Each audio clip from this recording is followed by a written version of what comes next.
বললাম যে বাদ দেওয়া পড়া বা না পড়া তো তোমার ডিসিশন আর কি। মানে আমি বললাম যে একটা অর থাকবে, এখন অরের মধ্যে ধরে নাও যে একটা যদি থাকে, এখন তার মানে তোমার অন্যটা তোমাকে পড়তেই হবে, তাই না? অন্যটা তোমাকে করতেই হবে, জি নাহলে তো স্যার, তুমি জি স্যার। পুরো 30-এ অ্যান্সার করতে পারবে না। বুঝতে পারছি? তুমি বাদ দিতে পারো, কিন্তু এখন তো তোমার এবিসি এ সেকশন আছে না, এখন ওখানে তো বাদ দিতে হবে, সেই বাদ দেওয়ার মালিক তো আর আমি না। 3 সেকশন মিলেই তো কোশ্চেন একটাই। বুঝতে পারছো? কারণ ওই সেকশনও তো করানো হয়েছে। স্যার আমরা যদি ওই ম্যামরে বলি তাহলে ম্যাম কোশ্চেন তো যদি বাদ অলরেডি দেয়। কোশ্চেন তো অলরেডি হয়ে গেছে।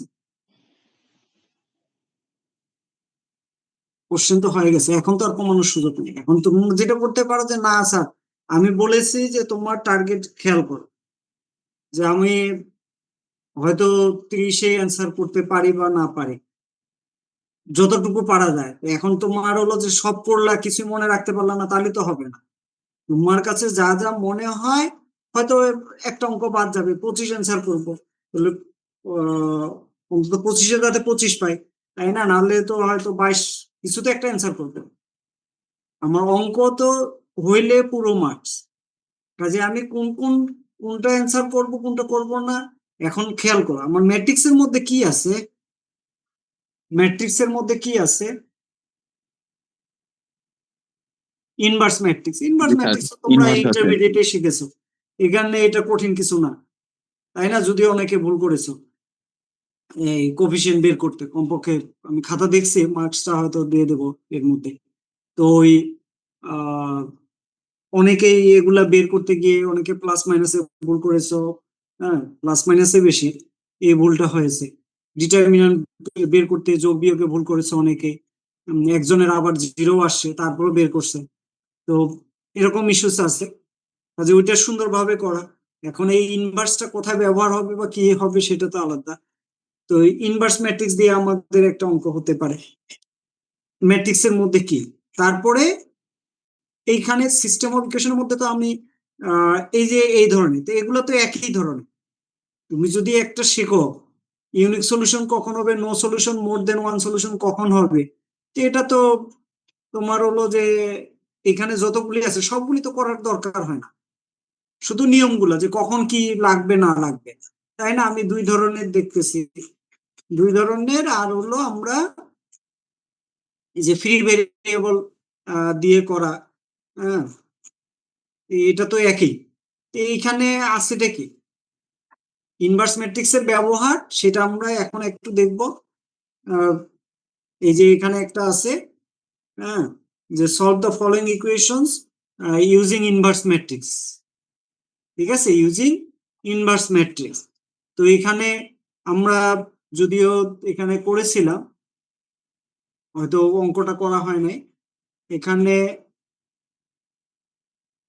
এই যে দেখো, যে সিস্টেম অফ ইকুয়েশনকে আমরা এক্স ইকুয়ালস টু বি এই আকারে লিখতে পারি, যেখানে এ হলো আমাদের কোফিশিয়েন্ট ম্যাট্রিক্স বলে। আচ্ছা, আমি শুরু করি, পরে আলোচনা সবই থাকুক। মাত্র 39 জন 2 সেকশন মিলে। আচ্ছা, দেখো আমরা শুরু করতেছি। উম, খুবই ইম্পর্টেন্ট, মনোযোগ দিয়ে শুনবে, কোশ্চেন থাকলে কোশ্চেন করবে। হ্যাঁ, তাহলে একটা কোশ্চেন আসলো যে আমরা বাদ দিতে কি পারি কিনা। এখন আমি যেটা বলতেছি, একটা অপশন থাকবে, এখন সেটা কোনটার সাথে অপশন থাকবে সেটা তো আর আমি বলতে পারি না। তো সেই কারণে হলো যে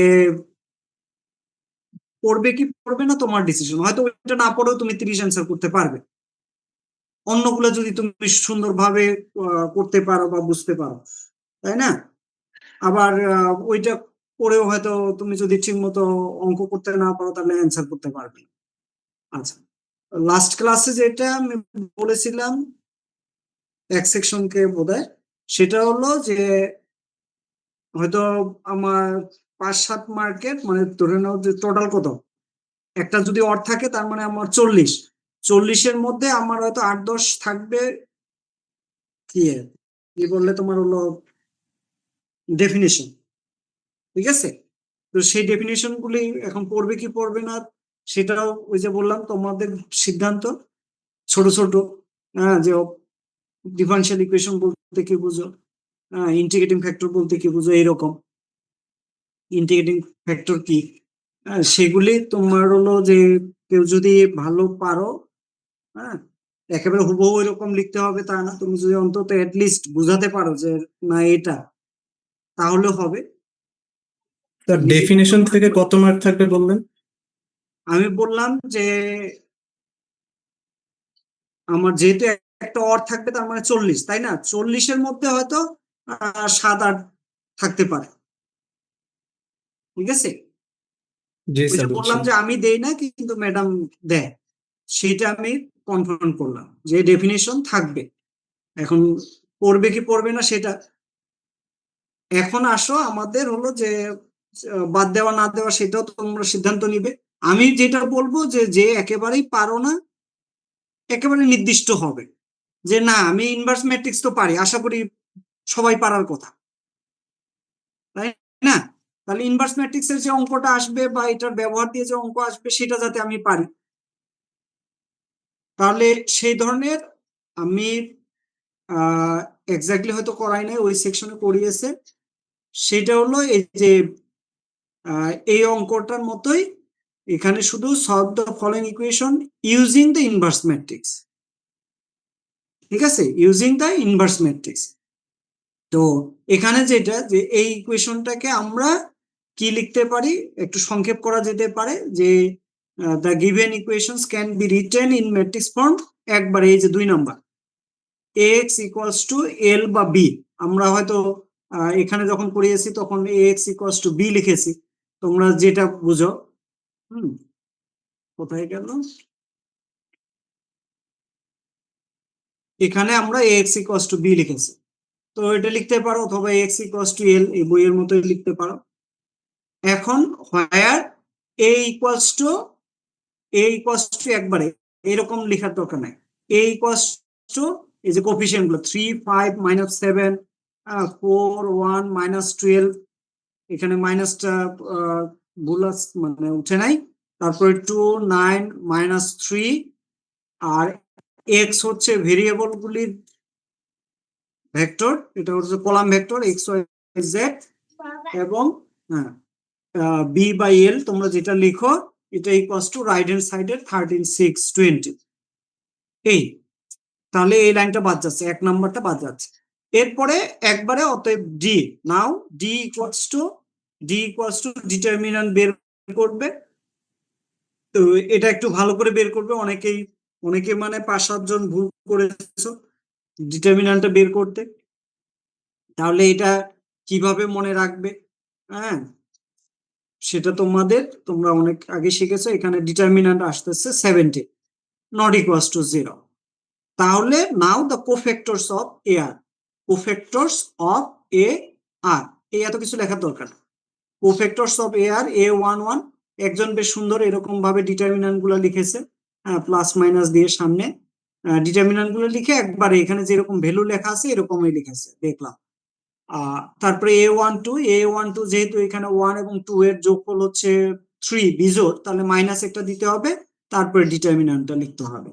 তো এরকম ভাবে কোফ্যাক্টর গুলি বের করবে, বের করার পরে আমরা বলেছি, 2-1 জন হয়তো শুনো নাই, তারা করেছে এভাবে বের করেছে, একবারে এ ইনভার্স সমান একবারে বের করবে 1/d, তাহলে 1/17 একবারে লিখবে, সেটা হলো A11, A12, A13, এগুলো এইভাবে রো এ না লিখে একবারে আমাদের কলামে লিখতে হবে, ঠিক আছে। যে এখানে কত আছে, 105, তারপরে হলো -12, আর হলো তোমার 34, 34, তাহলে এই যে এটা কলামে লিখতে হবে, A11, A12, A13, এগুলি কলামে লিখতে হবে, তাহলে এইভাবে কলামে লিখবে, তাহলে এটা হলো এ ইনভার্স। তো এখন আমরা খেয়াল করো যে আমাদের এখানে যে এক্স ইকুয়ালস টু বি, হ্যাঁ, এইটার উভয় পাশে যদি আমরা এ ইনভার্স গুণ করি, এ ইনভার্স গুণ করি, তাহলে A inverse A equals to A inverse A X equals to A inverse B, A inverse A এটা হলো আইডেন্টিটি ম্যাট্রিক্স, তাই না, এ ইনভার্স এ হচ্ছে আমাদের আইডেন্টিটি ম্যাট্রিক্স। এখানে হচ্ছে আইডেন্টিটি ম্যাট্রিক্স। এখন আইডেন্টিটি ম্যাট্রিক্সের সাথে আমরা যাই গুণ করি না কেন তাহলে ওইটাই থাকে, তাহলে x equals to A inverse B. তাহলে এইটা হলো সূত্র যে এক্স বের করতে গেলে আমাকে কি করতে হবে, ইনভার্স বি, অর্থাৎ যে ম্যাট্রিক্সটা আমাদের কোফিশিয়েন্ট ম্যাট্রিক্সটা আছে তার ইনভার্সের সাথে রাইট হ্যান্ড সাইড যে বি ভেক্টর আছে সেটার সাথে গুণ করতে হবে। তো সেটাই এখানে এই যে একবারে লিখবে, তাহলে we know x equals to A inverse b লিখলে এই যে এখানে যেটুকু করেছে এটুকু করার দরকার নেই, একবারে লিখবে we know x equals to A inverse B. তাহলে x equals to A inverse B, তাহলে এখানে এ ইনভার্স তার সাথে হলো বি এখানে গুণ করবে। মানে এখানে ইন্টারেস্টিং যেটা মনে রাখার বিষয় সেটা হলো এই যে ডিটারমিন্যান্টটা, আমরা তো বলেছি এ ইনভার্স বের করার সময় ডিটারমিন্যান্টটা এখানে গুণ করে দিতে হবে, শুধুমাত্র একজন করোনায় মনে হয়। হ্যাঁ, তো ডিটারমিন্যান্টটা এখানে আমাদের গুণ করে দিতে হবে। এখন এইটার ক্ষেত্রে যদি এই ধরনের অঙ্ক আসে তাহলে এই ক্ষেত্রে আমরা ডিটারমিন্যান্টটা এই ইনভার্সের এই জায়গাটা গুণ করব না, কারণ গুণ করতে গেলে এই যে 105/17 মাইনাস কত 48/17 এরকম ভাবে কি হবে, ভগ্নাংশ হবে, তাই না? তো এই ভগ্নাংশ যাতে না হয়, কারণ ভগ্নাংশের গুণ করে যোগ বিয়োগ করা কঠিন, সেই কারণে আমরা ওটাকে ডিটারমিন্যান্টটাকে বাইরে রাখবো।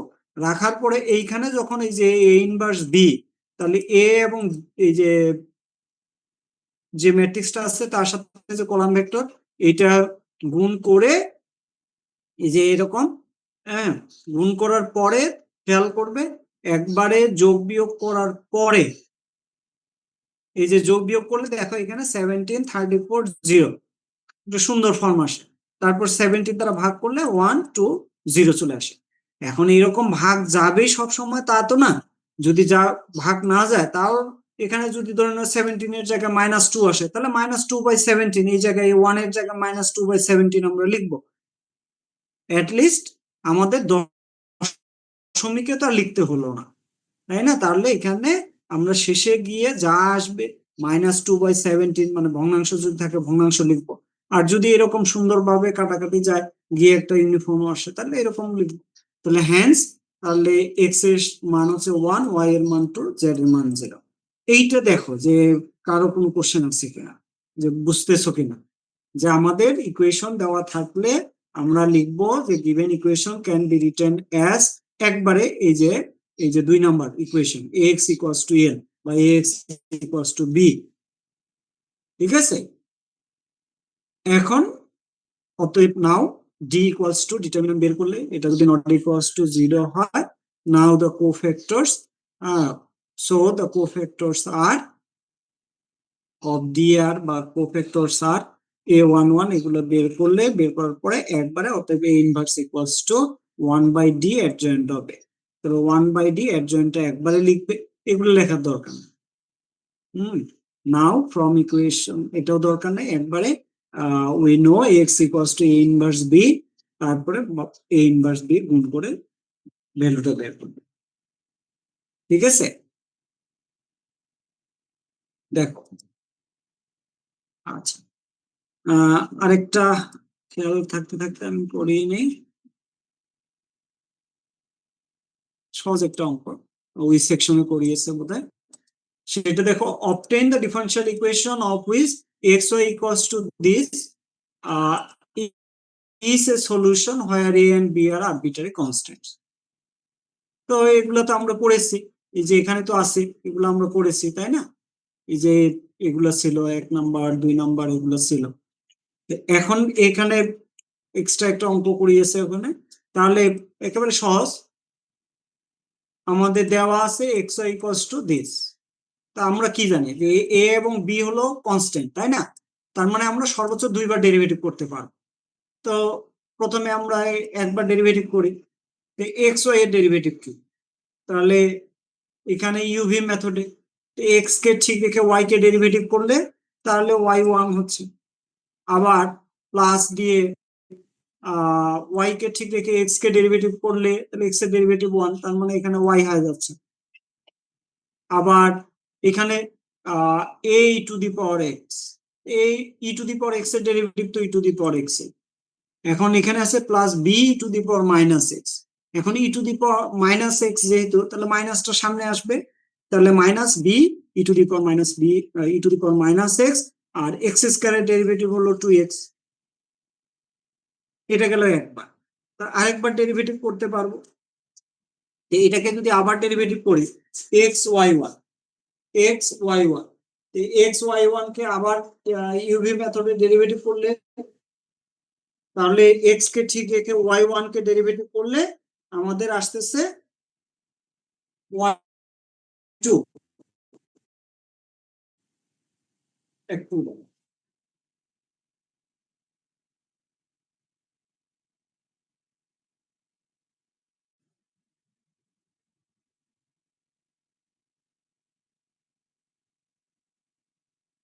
এরপরে ওয়াই ওয়ান কে ঠিক রেখে এক্স কে ডেরিভেটিভ করলে ওয়াই ওয়ান, আবার এখানে যে প্লাস ওয়াই আছে, ওয়াই এর ডেরিভেটিভ ওয়াই ওয়ান, ঠিক আছে। আর ওইদিকে আমাদের রাইট হ্যান্ড সাইডে ই টু দি পাওয়ার এক্স, সেটা a e to the power x, আর e to the power minus x যেটা, তো সেখানে আমরা ওই মাইনাসটা সামনে এসে প্লাস হয়ে যাচ্ছে, b to the power minus x আর 2x, এক্স এর ডেরিভেটিভ 1, কাজে প্লাস 2 হয়ে যাচ্ছে। এখন এই a to the power x plus b to the power minus x, এটা তো রাখা যাবে না, ঠিক আছে, এটা রাখা যাবে না। এখন এইখানে আমরা যদি 1 নম্বরের দিকে তাকাই, তাহলে সেইখানে একটা আছে a to the power x plus b to the minus x. এখন এইটার মান আমরা যদি বের করি, ওই পাশে নিয়ে যাই এক্স স্কয়ারটাকে বাম পাশে, তাহলে হচ্ছে x y minus x square. তো সেইটাই এখানে 1 নাম্বার থেকে আমরা যদি পাই, তাহলে এখানে হচ্ছে x y minus x square, ঠিক আছে, এইটুকুর মান। এখন এটাকে আমরা করতেছিলাম, আমরা যদি এক পাশে নিয়ে যাই, তাহলে x Y two plus 2y1, বাম পাশে নিয়ে আসলে মাইনাস এক্স ওয়াই, তারপরে হচ্ছে plus x square minus 2 equals to 0, which is the required differential equation. একেবারে সহজ, ছোট অঙ্ক। কারো কোনো কোশ্চেন?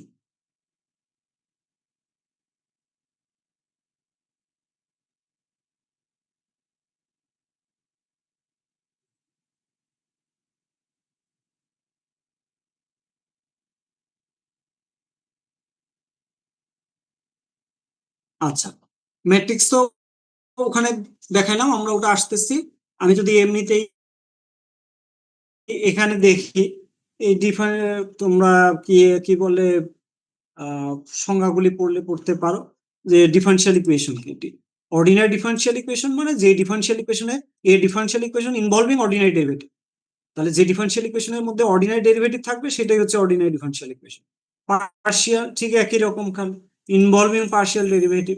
এবং পার্শিয়াল ডেরিভেটিভ কাকে বলে? পার্শিয়াল ডেরিভেটিভ হচ্ছে এক অথবা ততোধিক, এক অথবা ততোধিক মোর ডিপেন্ডেন্ট ভেরিয়েবল, ততোধিক নির্ভরশীল চলক এর derivative with respect to more than one independent variable.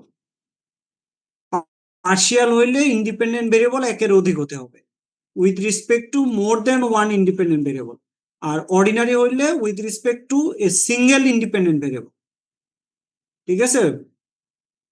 অনির্ভরশীল চলক হইতে হবে একটা অর্ডিনারি ক্ষেত্রে। এটা হলো অর্ডার। কি অর্ডার? হচ্ছে the order of the highest order derivative, সর্বোচ্চ ডেরিভেটিভের যে অর্ডার সেটাকে বলা হচ্ছে অর্ডার। তো এগুলো দেখবে। এখন আমি মেইন অঙ্কতে যাই। প্রথম যেটা, এই যে সেপারেবল ইকুয়েশন কয়টা আছে আমার কি কি মনে রাখবো? প্রথমে দেখবো যে সেপারেবল কিনা, এক্স এবং ওয়াই এর টার্মগুলি আলাদাভাবে গুণ অবস্থায় আছে কিনা, ঠিক আছে। তাহলে গুণ অবস্থায় থাকলে সেই ক্ষেত্রে আমি ডিএক্স এর নিচে এক্স গুলাকে নিয়ে যাব, ভাগ থাকলে তোমার গুণ হবে, গুণ থাকলে ভাগ হবে সেই হিসাবে, আর ডিওয়াই এর জায়গায় ওয়াই গুলা নিয়ে যাব। তাহলে এখান থেকে আমরা দেখতে পাচ্ছি ডিএক্স এর সাথে 1 প্লাস ওয়াই স্কয়ার আছে, তাহলে ওইটা উপাশে নিতে হবে। এখন উপাশে মানে তো আমি চাইলেই তো আর লিখতে পারবো না, ওটাকে তাহলে ভাগ করতে হবে। আবার ডিওয়াই এর সাথে 1 প্লাস এক্স স্কয়ার আছে, তাহলে 1 প্লাস এক্স স্কয়ার দিয়েও ভাগ করতে হবে।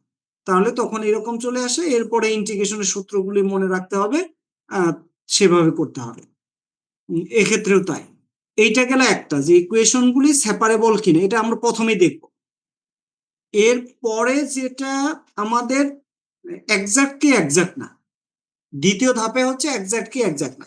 তো অনেক সময় কোশ্চেনের মধ্যে থাকে যে এক্সাক্ট কি এক্সাক্ট না, জাস্টিফাই করো মানে যাচাই করো, ঠিক আছে।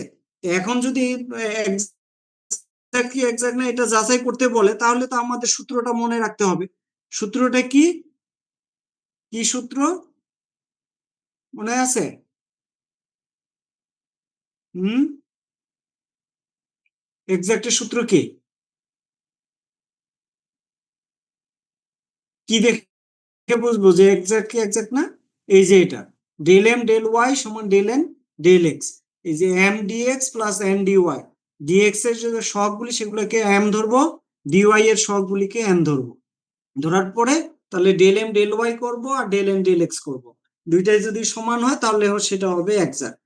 এক্সাক্ট হইলে তো ওই ইকুয়েশনটা আমরা যেভাবে আছে সেভাবে, শুধুমাত্র এই যে আমি বলেছি যেটা আমার কাছে সহজ মনে হয় মেথড অফ গ্রুপিং, এটা হ্যাঁ ওই উপরেরটা আমি করতে বলি না, এই প্রথমটা যেটা সেটা আমি করতে বলতেছি।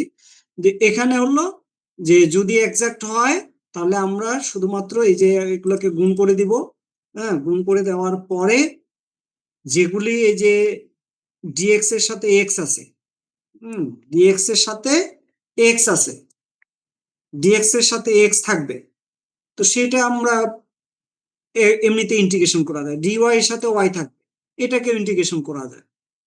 তাহলে অন্য যেগুলি থাকবে সেগুলির মধ্যে দুইটা দুইটা করে এক একটা পেয়ার হবে, একটা এক একটা কি হবে এক্সাক্ট ডিফারেন্সিয়াল হবে। এখন সেইটা কিভাবে আমরা বের করব?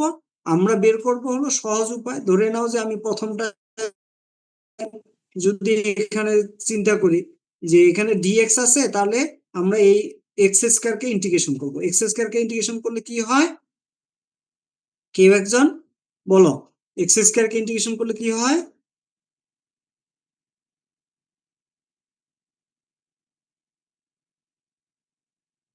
X cube by three, x cube by three power বেড়ে যায়, আবার সেই পাওয়ার যত পাওয়ার বেড়ে যত হয় সেটা ভাগ হয়, তাহলে এক্স কিউব বাই থ্রি, তাহলে থ্রি থ্রি কেটে গিয়ে তাহলে এক্স কিউব ওয়াই হচ্ছে। এই যে দেখো এখানে এই যে এই যে এক্স কিউব ডিওয়াই আর এই দুইটা মিলে, কারণ এই এক্স ডিএক্স আর টু ওয়াই ডিওয়াই এগুলো তো আলাদাভাবে ইন্টিগ্রেশন করা যায়, ওগুলাকে পরে লেখা হয়েছে। আর অন্য যে দুইটা থাকে সেই দুইটাকে কাছাকাছি লেখা হয়েছে। তো এইখানে যেটা হয় আমাদের এই এক্স কিউব ওয়াই হয়, তাহলে তার সামনে শুধু ডি লিখতে হবে, ঠিক আছে। আগে এই দুইটা কাছাকাছি আনতে হবে, তাহলে কাছাকাছি আনার পরে তাহলে এই দুইটা মিলে d of x cube y এটা লেখা যায়।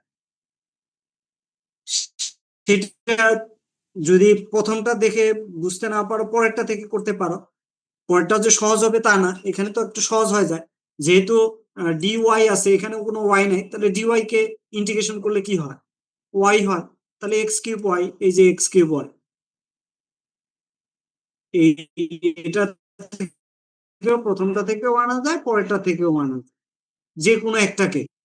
তাহলে d of x cube y হলো। আর এইখানে আমরা যদি এক্স স্কোয়ার এক্স কে ইন্টিগ্রেশন করি তাহলে এক্স স্কোয়ার বাই টু, তাহলে সিক্স কে টু দ্বারা ভাগ করলে থ্রি, তাহলে এখানে থ্রি এক্স স্কোয়ার হয়েছে সামনে ডি, আর এখানে হচ্ছে y square by two, two two কেটে গিয়ে ওয়াই স্কোয়ার হয়েছে। ওকে, আচ্ছা। এখন কেউ যদি বল স্যার এই জি অফ এক্স কিউব ওয়াই এইটা থেকে উপরে দুইটা কি, তুমি এখানে সিম্পলি কি করো, ইউভি মেথডে যেহেতু দুইটা ফাংশন, হ্যাঁ তাহলে ইউভি মেথডে আমরা যদি এটাকে এক্সপানশন করি, এক্স কিউব কে ডেরিভেটিভ করলে কত হয়, এক্স কিউব কে ডেরিভেটিভ করলে কত হয়, পাওয়ারটা সামনে আসে থ্রি আর পাওয়ার কমে গিয়ে এক্স স্কোয়ার। এখন এখানে তো আমরা ডি ডিএক্স তো নেই নাই, ডি বাই ডিএক্স না, তো এই ডিএক্স তো নাই, সেই কারণে একটা ডিএক্স গুণ হবে, প্লাস এরপরে এক্স কিউব কে ঠিক রেখে যদি ওয়াই কে ডেরিভেটিভ করো তাহলে ডি ওয়াই। এই তো এইভাবে দুইটা আসে। আচ্ছা যাই হোক, এখন সব ডি আসছে, ডি একটা কমন নিবে, প্রথমে লিখে ডি প্রথমে লিখে তারপরে হলো x cube y minus three x square plus y square, কি বললে সরাসরি ক্লাসে যেভাবে শিখিয়ে দিয়েছি এটা লিখলে, লেখার পরে ইন্টিগ্রেট করলে ডিটা উঠে যায়, তারপরে শুধুমাত্র ফাংশনটা হয় this is equals to c where c is integrating constant. তো এভাবে করবে এক্সাক্ট হইলে। এক্সাক্ট না হইলে এখানে অন্য মেথড, এটা তোমরা দেখলে দেখতে পারো। এক্সাক্ট না হইলে কি হবে? আচ্ছা, তার আগে হলো আমাকে জানতে হবে ফাংশন ইকুয়েশনটা কিরকম, এরকম কিনা, dy dx plus pxy equals to qx, এরকম কিনা। যদি এরকম হয়, যদি এরকম হয় তাহলে এক্সাক্ট না হইলে সেটার আবার একটা আছে ইন্টিগ্রেটিং ফ্যাক্টর বের করা। আমি বলেছি যে যদি if the differential equation this is not exact, এই ডিফারেনশিয়াল ইকুয়েশনটা যদি এক্সাক্ট না হয়, বাট কিন্তু দ্য ডিফারেনশিয়াল ইকুয়েশন এটাকে যদি আমরা একটা function mu of x y বা এফ অফ এক্স ওয়াই যেটাই বলো, এক্স ওয়াই দ্বারা গুণ করার পরে এটা এক্সাক্ট হয়ে যায়, হ্যাঁ, is exact in d, then এই যে ফাংশনটা দ্বারা আমরা গুণ করলাম mu of x y is called an integrating factor of the differential equation. ঠিক আছে, তাহলে যে ফাংশনটা দ্বারা আমরা গুণ করলাম সেটাকে বলা হচ্ছে ইন্টিগ্রেটিং ফ্যাক্টর। তাহলে এই গেল যে এম ডিএক্স এন ডিওয়াই, এটা যদি নট এক্সাক্ট হয়, কিন্তু যদি আমরা একটা ফাংশন দ্বারা গুণ করলাম যেটার জন্য এক্সাক্ট হয়ে যায়, তাহলে এই যে যাকে দ্বারা গুণ করলাম যেটা আসলে এক্সাক্ট করলো ইকুয়েশনটাকে, সেটাকে বলা হচ্ছে ইন্টিগ্রেটিং ফ্যাক্টর। সেইভাবে লিখলে। এখন আমি যেটা বলছি যে যদি এক্সাক্ট না হয় তাহলে ইন্টিগ্রেটিং ফ্যাক্টরের মাধ্যমে সেগুলাকে আমরা কি করতে পারি, সমাধান করতে পারি। তো ওইটা গেল, এটা হলো dy dx plus px y equals to q of x, এই প্যাটার্নের, অথবা dx dy plus py x equals to q of y, উল্টা ভাবে হতে পারে। তো সেটা আমি বলেছি ক্লাসে। এখন এখানে এক্সারসাইজ গুলি আছে আছে এখন এখানে আমরা যদি একটা অঙ্ক দেখি, আচ্ছা এখানে বার্নৌলি ইকুয়েশন আছে, আবার তারই আরেকটু পরবর্তী ধাপ, যে বার্নৌলি ইকুয়েশন কি, যে যদি dy dx প্লাস pxy এইরকম না হয়ে আবার কি হচ্ছে q অফ x, সেটা তো হচ্ছে তার সাথে y to the power n, অর্থাৎ ডিপেন্ডেন্ট ভেরিয়েবলের পাওয়ার গুণ বেশি থাকে, হ্যাঁ, 2 বা ততোধিক। এখানে বলছে 0 অথবা 1 হতে পারবে না, তার মানে 2 বা ততোধিক যদি হয় এখানে, তাহলে সেটাকে বলা হচ্ছে বার্নৌলি ইকুয়েশন। তো সেটার ক্ষেত্রে আমার সমাধান করার একটা নিয়ম আছে যে v equals to y to the power 1 minus n, সেটা ধরতে হবে। সেটা আমরা দেখেছি, সরি, এই যে এখানে ছিল, এটা আমি বলেছি যে এই যে যদি এখানে আমার ডিপেন্ডেন্ট ভেরিয়েবলের পাওয়ার 2 বা ততোধিক হয়ে যায়, তখন ওইটা দ্বারা ভাগ করতে হবে। ভাগ করার পরে এই যে ডিওয়াই ডিএক্স এর পরে যে টার্ম, এই জায়গায় যে ডিপেন্ডেন্ট ভেরিয়েবলের যে পাওয়ার, এই জায়গায় যে ডিপেন্ডেন্ট ভেরিয়েবলের যে পাওয়ার সেটাকে আমরা ভি ধরবো। তাহলে ভি ধরার পরে এরপরে এটাকে এক্স এর সাপেক্ষে ডেরিভেটিভ করতে হবে, dv dx. Dv dx equals to, তাহলে পাওয়ারটা সামনে আসলো, তারপর পাওয়ার আরেকটা কমলো -2y-3, আর তার সাথে যেহেতু এটা হলো y কে ডেরিভেটিভ করতেছি, কাজে এখানে ডিওয়াই ডিএক্স গুণ হবে সব সময়। তাহলে এইখান থেকে আমরা এই যে এখানে y to the power -3 dy dx আছে, এইটার মান পাবোই সব সময়, এটা আমরা পাবোই। তো সেইটা আমরা এখানে ওইটার মান বের করতেছি, বের করলে যেটা হবে ওইটা যদি এখন আমরা এই যে 5 নম্বর সমীকরণে যেটা আমরা ভাগ করে পেলাম ওই জায়গায় বসাইলে যে ইকুয়েশনটা হবে সেইখানে আবার এক্সাক্ট হবে না, ওইটাকে আবার ইন্টিগ্রেটিং ফ্যাক্টর বের করতে হবে।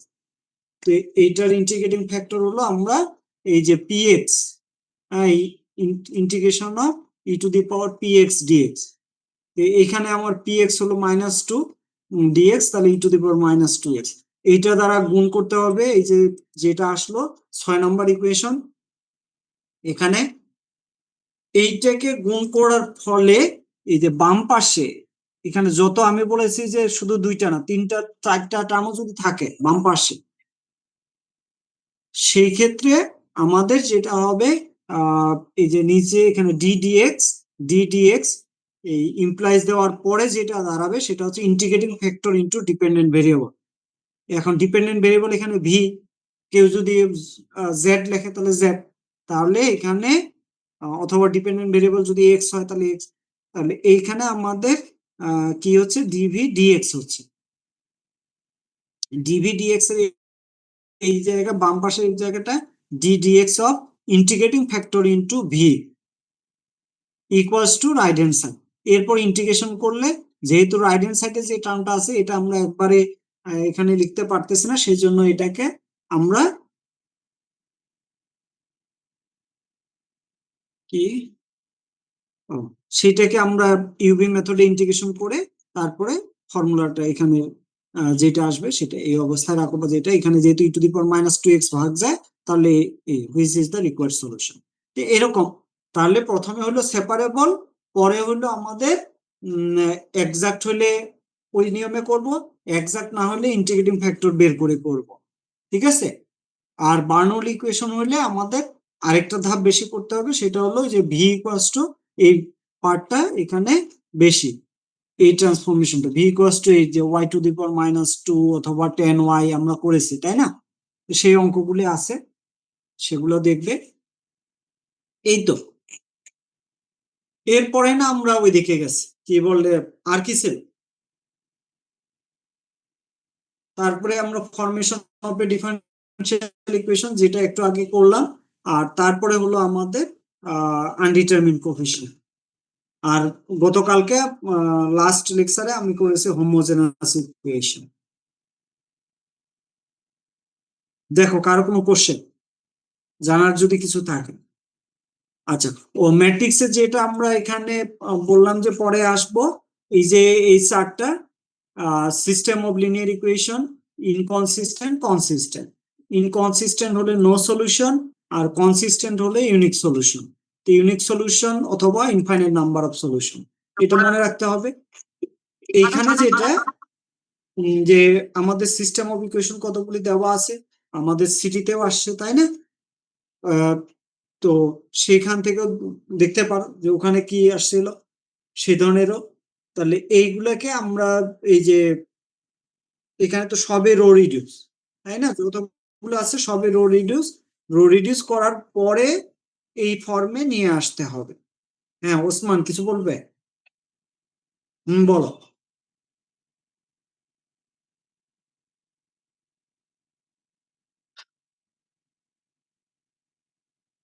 হুম।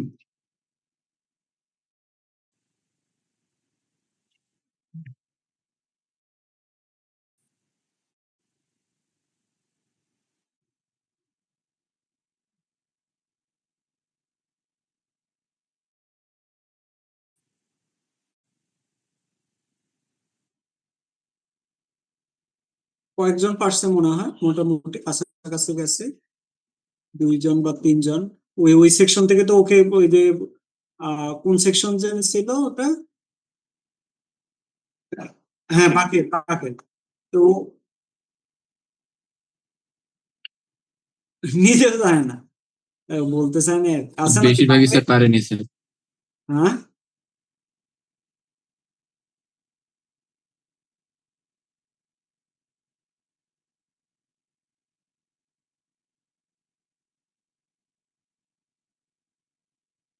বাকের কি বলতে চায় না?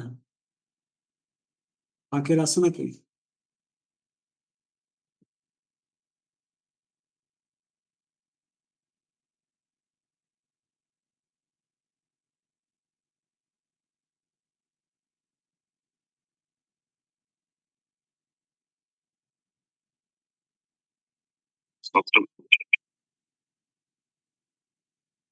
হ্যাঁ অনেকেই তোমার হলো, একটু বন্ধ করো, হ্যাঁ বলতেছে।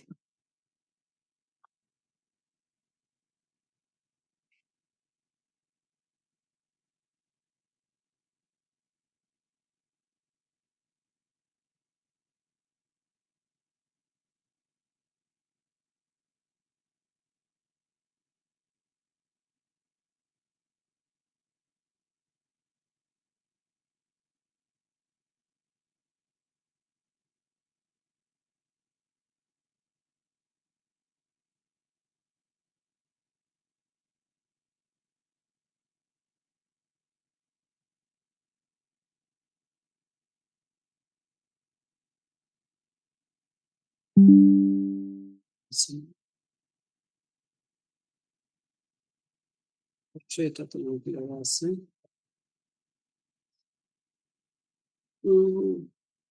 লাগানোর সময়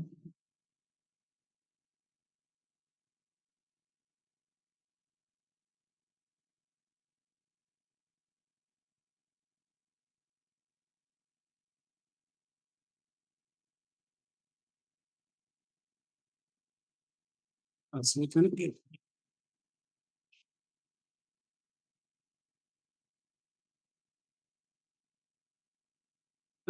ইউনিক সলিউশন তো মোটামুটি যারা আগাইছো তারা পারছো। ইউনিক সলিউশন কি হবে? ইউনিক সলিউশন হলো আমার যে জেড এর যে কোফিশিয়েন্ট, যে এখানে এই যে জেড এর যে কোফিশিয়েন্ট, এটা নট ইকুয়ালস টু 0 হতে হবে। ঠিক আছে, এই যে এখানে দাঁড়ানোর বাবা, তোমার বাম পাশে তো আর সমস্যা নাই, ডান পাশে এবি, বাম পাশে যেটা, তো বাম পাশে তোমার হলো যে জেড এর যে শক সেটা নট ইকুয়ালস টু 0 হইতে হবে। তাহলে এর মান ওখানে কত ছিল? a+5 ইন্টু a-3, এরকম কিছু একটা। তাহলে a নট ইকুয়ালস টু -3 বা -5, আর a নট ইকুয়ালস টু 3, এটা হলো। আরেকটা ছিল হলো ওখানে নো সলিউশন নাই, মোর দেন ওয়ান সলিউশন। এখন খেয়াল করো, মোর দেন ওয়ান সলিউশনের ক্ষেত্রে আমাদের এই যে কি কমন ফ্যাক্টরটা 0 ধরতেছে, তাই তো? 2 মাইনাস ল্যামডা 0, 2 মাইনাস ল্যামডা, এটা 0। তাহলে বাম পাশেও 0 হয়, ডান পাশেও 0 হয়, ওইটাই ওখানে ব্যবহার করতে হবে।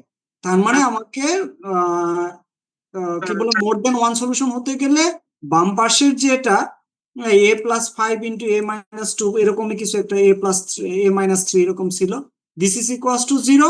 আর হলো এখানে যেটা থাকবে সেটাও 0, ডান পাশে যেটা থাকবে সেটাও 0 ধরতে হবে। তো এই বাম পাশ থেকে এর মান বের করে তারপরে সেখান থেকে ডান পাশে হয়তো বি না কি ছিল, বির মানগুলো বের করতে হবে। এই এর মানগুলো আগে বের করতে হবে। এর মান ধরে নাও -5 3 হলো, তাহলে এর মান যখন -5, তখন ওখানে ডান পাশে যেটা আছে সেখান থেকে বির মান বের করতে হবে। এর মান যখন 3 বা কিছু একটা হবে, তখন বির মান বের করতে হবে। এই এবি, ওইটুকুই শুধু টেকনিক। কনসেপ্ট কি, এখানে কমন ফ্যাক্টর আসে বলে কমন ফ্যাক্টর 0 ধরি, আর ওই জায়গায় কমন ফ্যাক্টর না আসে, দুই পাশে দুই রকম, তাহলে দুই পাশে 0 হইতে হবে। এইটুকুই পারতাম। ওই অন্য সেকশন থেকে মনে হয় একটু জানি না, দেখা দেখি করছে কিনা, 2-3 জন পারছে। সৈয়দা কি জানি কি নাম, আসো নাকি? ও তো পারছে বোধহয়, বা একটু আগাইছে।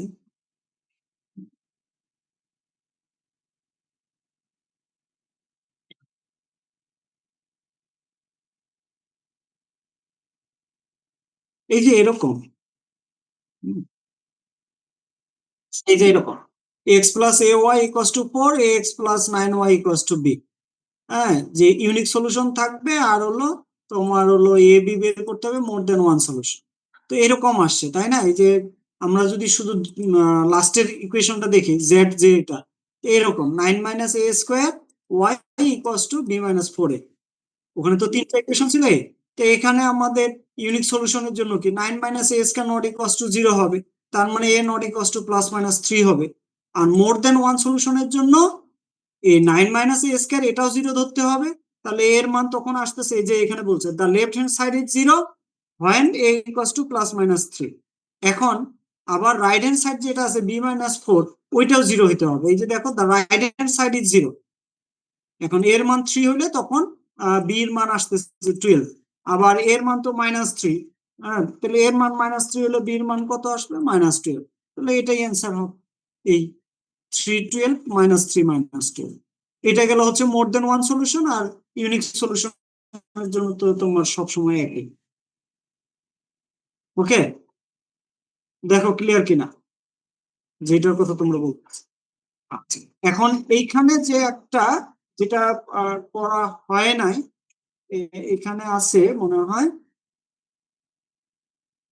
এই যে ইকুয়েশন গুলি না,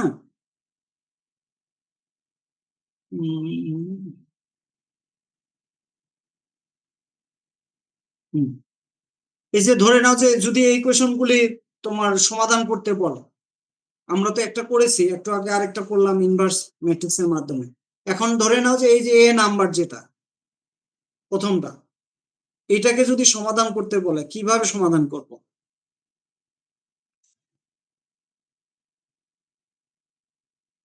কারো কোনো আইডিয়া আছে কিনা?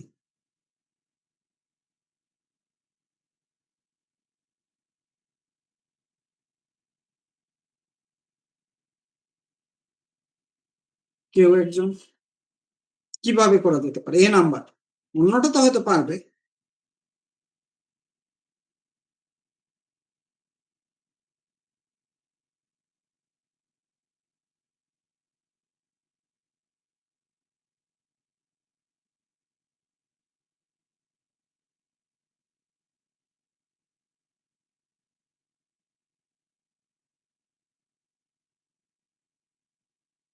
নাই, কোনো ধারণা নাই? আচ্ছা, এইখানে এগুলো আমরা করেছি। ওই আহ কয়টা চলক এখানে? চলক কয়টা?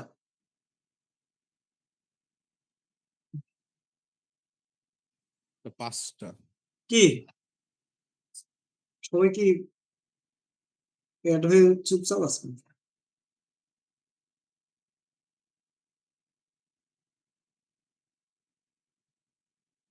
x1 x2 x3 x4 x5 আমাদের চলক হচ্ছে 5টা। ইকুয়েশন কয়টা? 3টা। 3টা। তাহলে এটাকে সমাধান করবে কিভাবে? এই ক্ষেত্রে সমাধান করার উপায় হচ্ছে আমাদের দুইটা, এই যে 5টা থেকে 5টা চলক 5 মাইনাস হলো 3 2, এই 2 ফ্রি ভেরিয়েবল এই যে এখানে বলা আছে, ঠিক আছে? যে এটা অলরেডি এসালন ফর্মে আছে। দ্য লিডিং আননোনস আর পিভট ভেরিয়েবলস। লিডিং আননোনস মানে এই যে x1 প্রথম ইকুয়েশনের x1 প্রথম যে আছে, তারপরে x3 x4 এগুলাকে বলা হচ্ছে পিভট ভেরিয়েবল বা লিডিং ভেরিয়েবল যেগুলা, ওই যে। আর অন্যগুলি হবে ফ্রি ভেরিয়েবল, হলো x4 x5 দুইটা ফ্রি ভেরিয়েবল, সেই দুইটা হচ্ছে আমাদের x2 এন্ড x5 আর দা ফ্রি ভেরিয়েবল।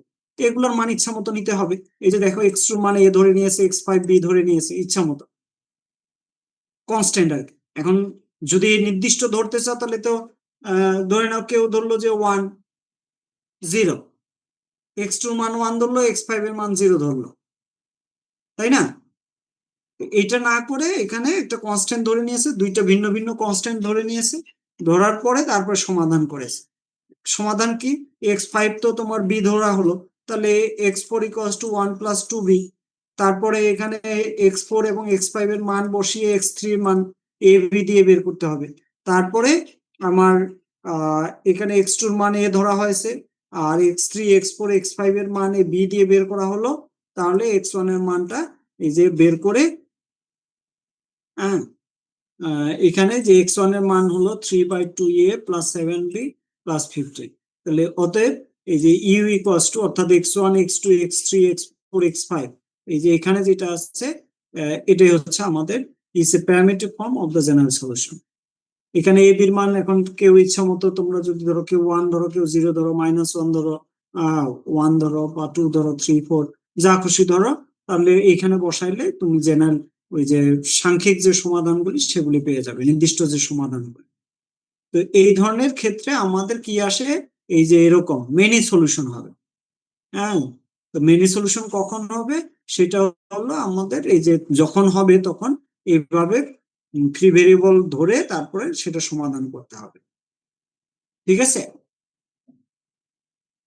দেখো আর কারো কোনো কোশ্চেন? তাহলে এই ধরনের এগুলি আহ আসবেই, যেহেতু ইম্পর্টেন্ট একটা বিষয়, কিভাবে করতে হবে এগুলো দেখবে। এখানে আমরা পড়েছিলাম পিভট, ফ্রি ভেরিয়েবল, আমি একইভাবে রিডিউস করে এটা তো আমি দেখিয়ে দিয়েছিলাম সমাধান কিভাবে বের করবে এক্স্যাক্টলি। আর কারো কোনো কোশ্চেন না থাকলে শেষ করবো।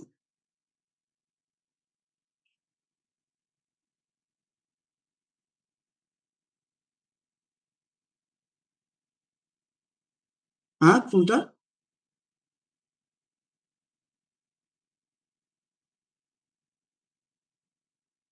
হ্যাঁ,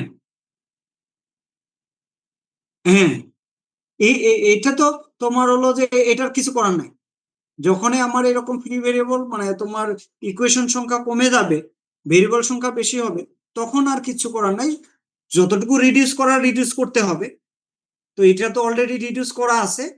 হ্যাঁ, রিডিউস করার পরে দেখা যাচ্ছে যে আমার ইকুয়েশন সংখ্যা কমে গেল। ইকুয়েশন সংখ্যা কমে গেলে আর কিছু করার নেই, ফ্রি ভেরিয়েবল ধরে ওইভাবে এ বি ধরে আমাদেরকে করতে হবে। এই যে এখানে তোমার থিওরেমও আছে যে যখন আমার ইকুয়েশন সংখ্যা এবং ভেরিয়েবল সংখ্যা কি হবে তখন ইউনিক সলিউশন, আর যখন আমার ইকুয়েশন সংখ্যা থেকে কি বলে ভেরিয়েবল সংখ্যা থেকে ইকুয়েশন সংখ্যা কমে যাবে তখন ওই যে n মাইনাস আর হলো ফ্রি ভেরিয়েবল হবে। ঠিক আছে, তো তারই একটা উদাহরণ এখানে এরকম।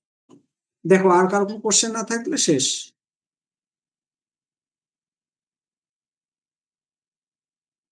কাজে ম্যাট্রিক্স এর হলো আমার ইনভার্স বের করা, ইনভার্স বের করে সমাধান বের করা। আর কি করেছি আমরা ওই আর কি, আর তারপরে হলো system of equation, system of equation কিভাবে সমাধান করতে হবে রো রিডিউস করে, তাই না? আর যদি ধরে নাও এরকম দেওয়া থাকে, ইকুয়েশন দেওয়া থাকে, সেটাকে রো রিডিউস করে করার পরে যদি ইকুয়েশন সংখ্যা কমে যায়, হ্যাঁ, তাহলে সেই ক্ষেত্রে আমার ফ্রি ভেরিয়েবল ধরে সমাধান করতে হবে। এই তো ম্যাট্রিক্স এর মধ্যে দুই ধরনের, মাত্র দুই ধরনের বা তিন ধরনের যেটা বলো। এরপরে হলো আমাদের আহ ইকুয়েশন, ডিফারেনশিয়াল ইকুয়েশনের মধ্যে ডিফারেনশিয়াল ইকুয়েশন গঠন করা। এক্স ওয়াই দেওয়া মানে ওয়াই এর রিলেশন বা এক্স ওয়াই দিয়ে কোনো রিলেশন দেওয়া আছে সেটাকে ডেরিভেটিভ করে একটা সম্পর্ক বের করা। আর তারপরে হলো সমাধানের ক্ষেত্রে এক্সাক্ট কি এক্সাক্ট না, প্রথমে হলো সেপারেবল কিনা, এক্সাক্ট কি না, এক্সাক্ট হলে কি এর আহ, সমাধান করা, তারপর বার্নৌলি ইকুয়েশন। হ্যাঁ, এরপরে তো আমরা আসছি হলো যে আনডিটারমিন কোফিশিয়েন্ট, যেটা নিয়ে আলোচনা হওয়া।